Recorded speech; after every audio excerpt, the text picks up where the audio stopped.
Ta parole est une lampe à mes pieds, une lumière sur mon sentier. Psaume 119, verset 105. La méditation.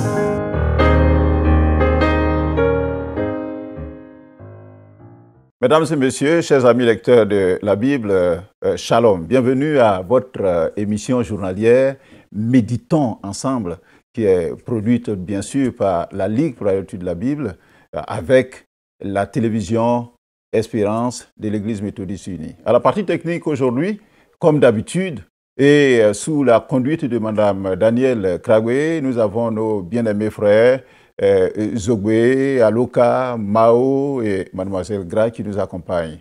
Nous méditons sur la base donc des textes qui nous sont proposés par le lecteur de la Bible, édition 2023, étant donné que nous sommes toujours en 2023. Bientôt, nous aurons les nouveaux lecteurs 2024. Alors, quand on veut méditer, bien sûr, il faut avoir une Bible. Moi, j'ai la mienne dans une traduction que je comprends, Louis II. Nous allons lire la version Louis II aujourd'hui. Et puis, un lecteur, comme je vous disais, et il faut avoir un carnet de notes pour inscrire tout ce qui nous frappe, que nous voulons garder en mémoire, parce que notre mémoire peut être fragile, mais si nous avons un carnet de notes, nous retenons ce que nous avons noté. Avant d'aller loin, nous allons prier, parce que nous allons lire la parole de Dieu, et il convient qu'on demande au Seigneur de nous instruire. Alors, chers amis téléspectateurs, nous allons prier ensemble. Seigneur, nous voulons te bénir pour cette opportunité que tu nous donnes de nous retrouver autour de ta parole.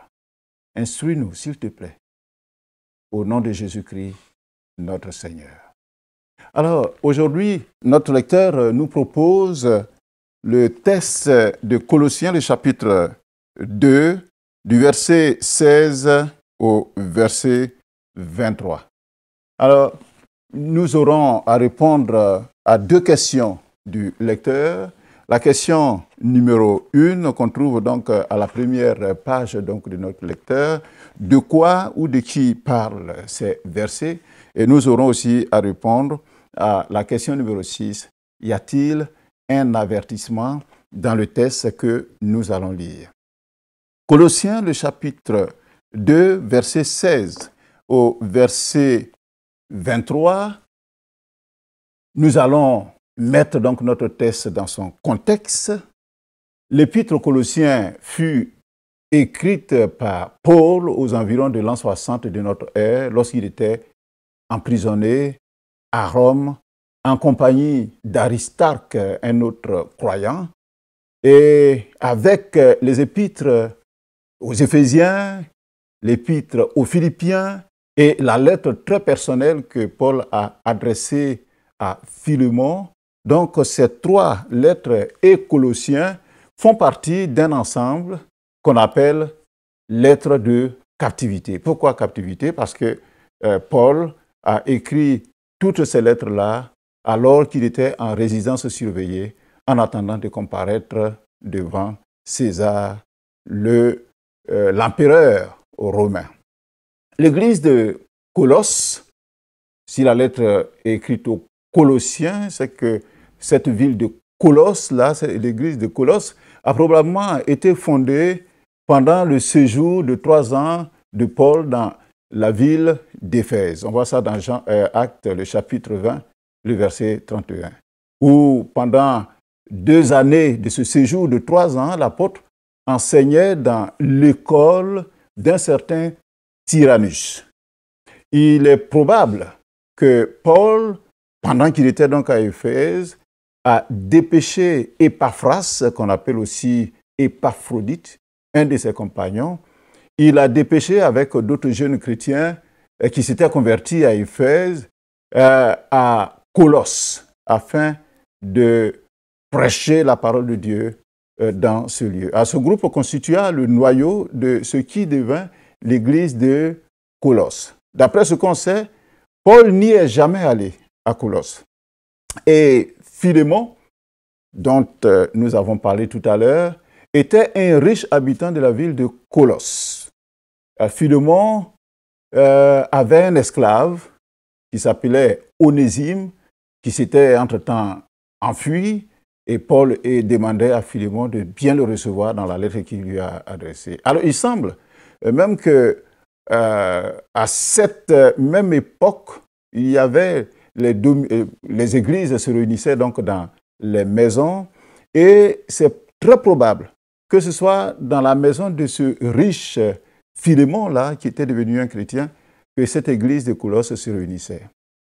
Alors, par l'intermédiaire d'Épaphras, Paul avait appris que l'église de Colosse était menacée par des hérétiques, des gens spirituellement déviants qui s'étaient introduits et qui répandaient dans cette église des fausses doctrines qui contredisaient l'enseignement apostolique. Alors, l'apôtre Paul ne précise pas quelles sont les fausses idées, mais il les réfute avec force, et sa plaidoirie occupe une place importante dans cette épître donc aux Colossiens. À travers cet exposé, on se rend compte que ces faux frères avaient fait un amalgame entre la religion juive et la philosophie grecque d'alors. Ils prenaient, ces faux frères-là, la nécessité d'observer les pratiques rituelles, les lois et les cérémonies de l'Ancien Testament. Entre autres, la circoncision. On voit cela dans Colossiens, le chapitre 2, verset 11, que nous avons lu hier. Et le tout enveloppé dans le mysticisme qui prévalait à cette époque dans cette région. Alors ces hérétiques-là présentaient leur point de vue comme une nouvelle sagesse à grand renfort de rhétorique. Ainsi, Paul prévient dans le texte que nous avons lu hier, dans Colossiens, le chapitre 2, le verset 8, Paul prévient et il dit ceci: « Prenez garde que personne ne fasse de vous sa proie. » Comment? Par la philosophie et par une vaine tromperie, s'appuyant sur la tradition des hommes, sur les rudiments du monde et non sur le Christ. Or, nous devons nous appuyer sur le Christ. Alors, d'une part, ce système religieux et philosophique enseignait l'existence d'un Dieu qui est sans relation avec le monde matériel. Il est très éloigné de l'homme. Entre lui et nous, les hommes, existerait une hiérarchie d'autres intermédiaires, donc, et dont le Christ, notre Seigneur, ferait partie. Alors que d'autres auraient créé, donc ces intermédiaires-là auraient créé le monde. Alors pour ces hérétiques-là, pour eux, tout ce qui est physique et matériel est considéré comme mauvais. Et ce qui est spirituel et du domaine donc de l'esprit est bon. Alors d'autre part, ce système religieux et philosophique enseignait que l'homme a besoin d'être sauvé du monde matériel et délivré de son corps afin que son âme puisse s'élever progressivement et atteindre Dieu pour se fondre donc avec lui quand il s'est élevé comme ça. Alors, ce salut qui s'obtient par la connaissance est réservé, quand c'est ainsi, à une élite d'initiés. Le mépris de la matière et de la chair conduisait à deux attitudes opposées. L'attitude numéro 1, je l'appellerais, c'est ceux qui considéraient que le corps n'avait aucune espèce d'importance et puis livraient le corps à des comportements débridés et passionnés. C'était un peu l'attitude des Grecs, les épicuriens, qui vivaient dans la sensualité. Elle s'est retrouvée dans l'église de Corinthe, par exemple, où l'immoralité était vraiment chronique. Et l'autre attitude, au contraire, jugeait que le corps était un boulet. C'est une entrave qu'il fallait soumettre, qu'il fallait vaincre. Et puis, pour cela, il s'adonnait à des pratiques ascétiques, c'est-à-dire en se torturant. Il suivait en cela la philosophie du stoïcisme, quand la Bible en parle, c'est-à-dire de l'austérité. Il faut priver son corps de beaucoup de choses. Alors cette tendance, elle se voit chez les Colossiens ici, où certains s'abstenaient de certaines nourritures, s'abstenaient de certaines boissons. C'est l'objet de notre test du jour. Alors nous allons sans plus tarder prendre nos Bibles et nous allons faire notre lecture dans Colossiens, le chapitre 2, verset 16 au verset 23. Je crois que vous l'avez trouvé déjà, comme je l'avais annoncé. J'ai fait la lecture avec vous, chers méditateurs de la Bible. Verset 16, Colossiens chapitre 2. Que personne donc ne vous juge au sujet du manger ou du boire, ou au sujet d'une fête, d'une nouvelle lune, ou des sabbats. C'était l'ombre des choses à venir, mais le corps est en Christ. Qu'aucun homme, sous une apparence d'humilité et par un culte des anges, ne vous ravisse à son gré le prix de la course, tandis qu'il s'abandonne à ses visions et qu'il est enflé d'un vain orgueil par ses pensées charnelles, sans s'attacher au chef, dont tout le corps, assisté et solidement assemblé par des jointures et des liens, tire l'accroissement que Dieu donne. Verset 20. Si vous êtes morts avec Christ au rudiment du monde, pourquoi, comme si vous viviez dans le monde, vous impose-t-on ces préceptes? Ne prends pas, ne goûte pas, ne touche pas. Préceptes qui tous deviennent pernicieux par l'abus et qui ne sont fondés que sur les ordonnances et les doctrines des hommes. Ils ont, à la vérité, une apparence de sagesse, en ce qu'ils indiquent un culte volontaire, de l'humilité et le mépris du corps, mais ils sont sans aucun mérite et contribuent à la satisfaction de la chair. Amen. Alors, voici ce beau texte et ces avertissements que le Seigneur nous donne, que nous pouvons résumer sur le titre de « Ne pas céder aux fausses doctrines ». Donc le titre de notre test que nous donnons, c'est « Ne pas céder aux fausses doctrines ». Alors nous allons répondre à la première question. De quoi ou de qui parlent ces versets? Ce texte que nous venons de lire, dans ce texte, Paul dénonce et il fustige des pratiques hérétiques qui avaient cours dans l'église de Colosse, tout en exposant la vraie doctrine. Vous savez, la loi juive comportait deux grandes parties. La première partie, c'est la loi morale qu'on trouve dans les 10 commandements. Ne fais pas ceci, je suis l'Éternel le Dieu, le seul Dieu, vous devez me suivre, honorez vos pères, on ne vole pas. Ça, c'est la loi morale. Et à côté de la loi morale se trouve la loi cérémonielle. Et cette loi cérémonielle englobait les prescriptions relatives aux sacrifices, aux rites, aux purifications et au respect des fêtes juives. La loi cérémonielle contenait des centaines de règles. Par exemple, dans Marc le chapitre 7, du verset 1 au verset 5, les pharisiens et les scribes demandent à Jésus, ça c'est une des lois cérémonielles, pourquoi tes disciples-là, ils ne suivent pas la tradition des anciens, mais ils prennent leur repas avec des mains impures? Alors, Éphésiens, le chapitre 2, le verset 14, il dit que Jésus est notre paix. Il a renversé le mur de la séparation, l'inimitié, il a renversé cela et puis il a anéanti par la chair la loi des ordonnances dans les prescriptions. Donc, ces lois cérémonielles-là, Christ les a effacées et il les a bannies. Alors, malgré cela, que notre Seigneur ait effacé ces lois cérémonielles, certains chrétiens de Colosse continuaient de les observer.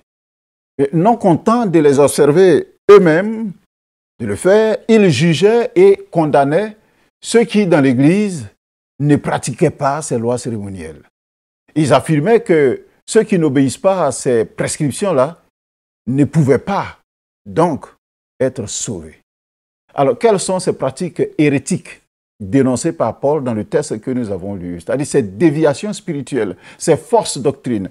Le verset 16 que nous avons lu, il dit que personne ne vous juge au sujet du manger ou du boire ou au sujet d'une fête, d'une nouvelle lune ou des sabbats. Donc, ce que Paul dénonce là, c'est le boire, le manger. Il dit, si tu bois ça, c'est une faute. Si tu bois ça, c'est pas bien. Et cette fête-là, si tu ne pratiques pas, c'est pas bien, il faut faire. Les nouvelles lunes, si tu n'observes pas. Les sabbats, si tu n'observes pas. Donc ça, c'est ce que Paul dénonce. Verset 18. Qu'est-ce que Paul dénonce encore?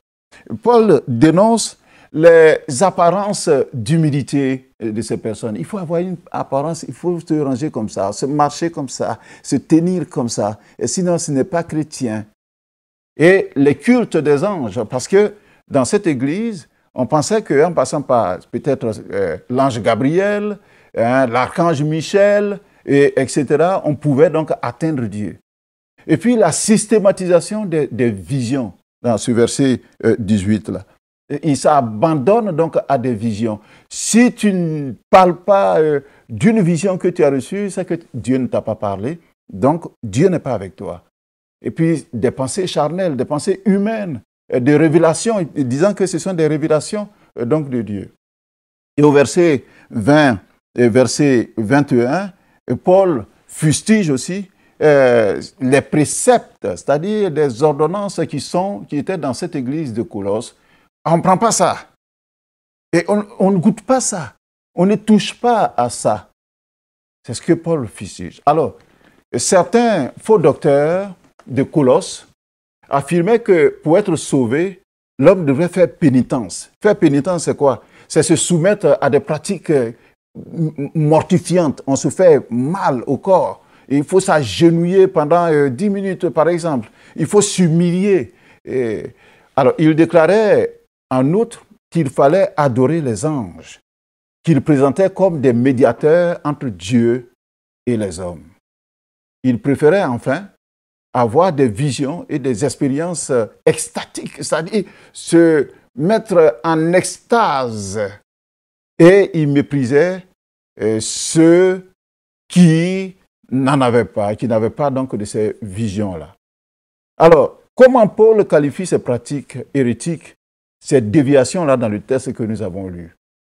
Au verset 17, il est dit que ces choses-là, ces pratiques-là, que c'était l'ombre des choses à venir, mais le corps est en Christ. Donc, ces choses que les gens faisaient, c'était une ombre, c'était une image. Au verset 20, il dit que si vous êtes mort avec Christ au rudiment du monde, donc Paul dit que ces choses, ces pratiques-là, ce sont les rudiments du monde. Mais ce n'est pas des choses vraiment spirituelles. Et il dit que ce sont des préceptes, c'est-à-dire ce sont des ordonnances, des règles qu'on établit, des règles humaines. Et le verset 22, il dit que ce sont des préceptes qui, quand on les suit, et dans leur fondement, sont pernicieux. C'est-à-dire, ils sont néfastes, ils sont nocifs. Parce que quand on le fait, on en abuse et puis c'est nocif.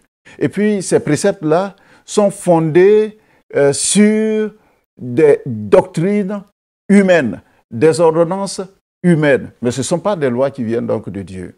Et le verset 23, que nous avons lu, il est dit que ils ont, c'est-à-dire ces préceptes et puis ces pratiques-là, ont à la vérité une apparence de sagesse. C'est une apparence de sagesse. Ça veut dire que ce n'est pas la sagesse elle-même. Et puis, c'est un culte volontaire, d'humilité. Et on méprise donc le corps que Dieu nous a donné. Ils sont sans aucun mérite, c'est-à-dire ils n'ont pas de valeur. Et ceux qui pratiquent là, pourquoi ils le font? C'est juste pour la satisfaction de la chair, pour dire que moi, je me suis contraint à telle chose, et comme j'ai fait des efforts pour me punir, pour me mortifier, alors Dieu m'a entendu. Quelle illustration on pourrait faire donc de cet enseignement que Paul dénonce là? L'ombre des choses donc à venir. Il dit que c'est l'ombre des choses à venir. Alors, on raconte qu'une jeune épouse portait toujours une grosse valise, un gros sac, presque une grosse valise, afin de toujours avoir dans cette valise-là et avec elle une très grande photo de son mari qui était militaire et qui était parti en guerre, qui était au front. Et puis un jour, la guerre s'est achevée et puis ce militaire est revenu au pays. Mais il était encore très loin de sa femme parce qu'il faisait un regroupement. Alors sa femme dit, je cours donc voir mon mari qui est arrivé. Alors elle a parcouru plusieurs centaines de kilomètres pour aller accueillir son mari. Mais ce jour-là, quand elle allait accueillir son mari, elle n'avait plus ni son énorme sac à main, ni la photo de son mari, parce qu'elle allait le voir en chair et en os. Elle pourrait le toucher. Alors, vous savez, si j'ai l'original, qu'est-ce que je fais avec une photo? L'original avec moi. Et l'original, c'est qui? Dans notre cas, dans notre texte, l'original, c'est le Christ, le Seigneur Jésus. Et la photo, c'est quoi? C'est l'ombre. Pourquoi je vais garder l'ombre des choses à venir? Et l'ombre des choses à venir, c'est quoi? C'est la loi. Ce sont des préceptes que quelquefois, nous nous donnons comme rituels dans notre vie de chrétiens. Les rites de l'Ancien Testament étaient des images qui annonçaient la venue et la réalité en Jésus-Christ. Le respect de la loi n'était qu'un pâle reflet de la richesse et de la relation qu'un croyant peut avoir avec Dieu par l'intermédiaire de Jésus. Au total, retenons ceci. Paul refute les doctrines, Paul refute les pratiques hérétiques. Il les dénonce, il les déclare fausses. L'homme n'est pas sauvé par une apparence d'humilité. Non, non, non, non. L'homme n'est pas sauvé par le culte des anges ou bien d'autres expériences spirituelles particulières. Le salut dépend uniquement de Christ, la foi en Jésus-Christ. Et c'est cela que 1 Timothée, le chapitre 2, le verset 5, nous dit qu'il n'y a qu'un seul Dieu. Il y a un seul Dieu et aussi un seul médiateur entre Dieu et les hommes, Jésus-Christ homme, qui s'est donné lui-même en rançon pour nous. Alors, troisième chose, élément que nous devons retenir, quelles sont les conséquences de ces pratiques hérétiques, de ces déviations-là spirituelles dans notre texte que nous avons lu? Le verset 16 dit que une des conséquences, c'est que quand on les pratique, quand on suit ces préceptes, on ne jouit plus de notre liberté en Jésus-Christ. Il dit que personne donc ne vous juge au sujet du manger et du boire. Deuxième conséquence, le verset 18, c'est que quand on suit ces pratiques, ces déviations-là, on se laisse ravir, on se laisse voler le prix de la course. Il dit qu'aucun homme ne vous ravisse à son gré le prix de la course. Troisième élément, quand on suit ces pratiques-là, de déviation-là, c'est le retour aux préceptes du monde, et ces préceptes-là sont des pratiques pernicieuses, c'est vicieux, c'est nuisible, car le chrétien, il en est déjà mort avec Christ. Alors pourquoi retourner? Il dit, pourquoi vous impose-t-on ces préceptes pernicieux qui ne sont fondés que sur des ordonnances et les doctrines des hommes? Et le verset 23 lui dit que ces préceptes-là sont sans aucun mérite. C'est-à-dire, il n'y a pas de valeur. Ils n'apportent rien de constructif à notre maturation spirituelle. L'observance de ces pratiques-là contribue à satisfaire la chair. Or, Galates 5, le verset 16 dit que nous devons marcher selon l'esprit et nous ne devons jamais et jamais accomplir les désirs de la chair. À l'époque du Nouveau Testament, il y avait de nombreux esclaves, comme Onésime l'était de Philémon. Ces esclaves-là ne jouissaient jamais d'aucune liberté. Ils étaient la propriété de leur maître et devaient les servir leur vie durant. Ils n'avaient qu'un moyen de s'affranchir de la tutelle de leur maître, et ce seul moyen-là, c'est de mourir. C'est le jour où ils sont morts On dit, bon, ils ne sont plus esclaves parce qu'ils ne sont plus. Alors, Paul se sert de la condition de l'esclave pour illustrer ce qui se passait chez les Colossiens sur le plan spirituel. Paul leur dit, vous êtes morts avec Christ. Et si on est mort avec Christ, comme l'esclave donc qui est mort et qui est libéré donc de son esclave, si on est mort avec Christ, cela veut dire que nous sommes libres de notre ancien maître. Et l'ancien maître, là, c'est qui? C'est Satan. Nous sommes libres désormais. Vous êtes libres, vous êtes libérés du monde, du royaume de Satan. Alors pourquoi cherchez-vous à vous rendre à nouveau ces esclaves? Vous avez été affranchis des principes élémentaires du monde, c'est-à-dire de la loi et de toutes ses règles. Pourquoi vous laissez-vous imposer ces règles? Romains, le chapitre 8, le verset 1 dit qu'il n'y a donc maintenant aucune condamnation pour ceux qui sont en Jésus. En effet, la loi de l'esprit de vie en Jésus-Christ m'a affranchi, m'a libéré de la loi du péché et de la mort. Alors, de nombreuses personnes, même après avoir cru en Christ Jésus, ont du mal à abandonner les prescriptions et les rites de leur ancienne religion. Elles préfèrent croire en Christ, mais n'abandonnent pas leur ancienne façon d'agir.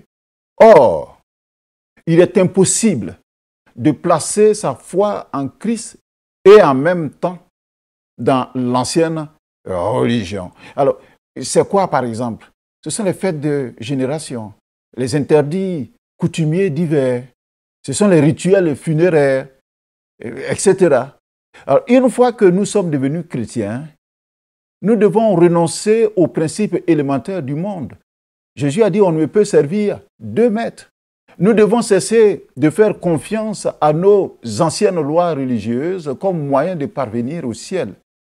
En résumé de tout cela, ne nous laissons pas égarer par les pratiques hérétiques, les déviations spirituelles, les fausses doctrines que le texte de ce jour donc évoque.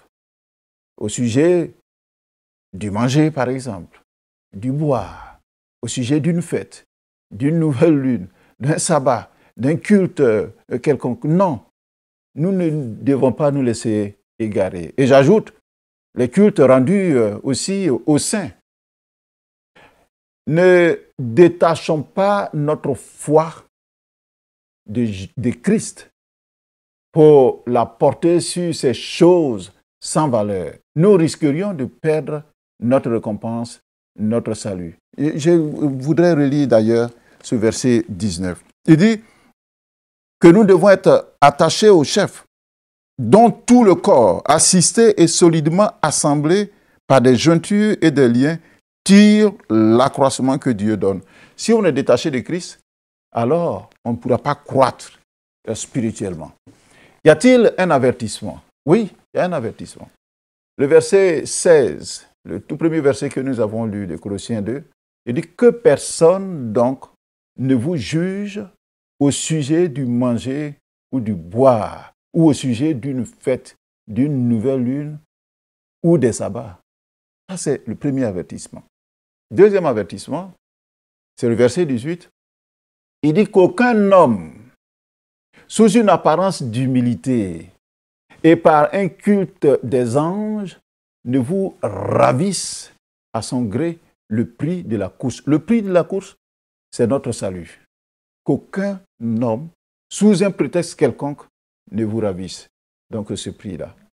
Le verset, moi qui m'interpelle le plus pour répondre donc à la question A du lecteur, moi j'ai choisi le verset 16.